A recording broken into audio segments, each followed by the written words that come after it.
So this is a slight lie because there are actually 4 steps. And that's because the first step is to accept that you can't stop intrusive thoughts.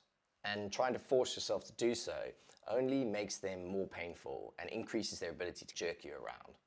That's actually called double suffering, because you have suffering on top of the original intrusive thought. But we can change our relationship with difficult thoughts and feelings so they don't jerk us around as much. So here are the 3 steps. The first step is literally to just make space for the thought by noticing it. Just notice that it's there. And then once you've noticed that the thought is there, try to name it. And you can do that by using the following simple sentence.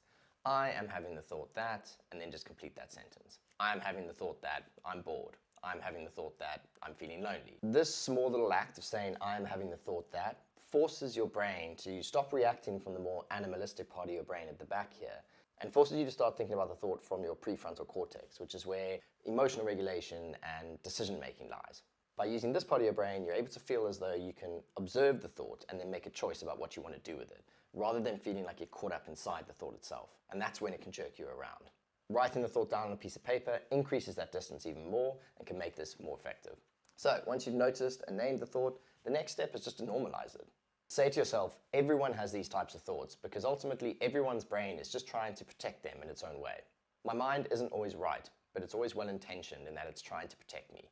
Even if what it throws up to do that in terms of the thoughts and feelings can sometimes be a bit notice, name, normalize. Follow this up with a couple of deep breaths, which again, by focusing on the breath, it removes that thought from the back animal part of your brain and sticks it into the front part where we have better emotional regulation. And you should feel like you've created some space around that intrusive thought.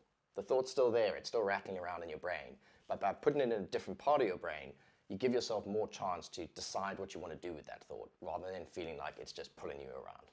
And that's a big step in living a more intentional life and ultimately avoiding deathbed regret. This is a fundamental technique and tool as part of acceptance and commitment therapy. If you want to find out more,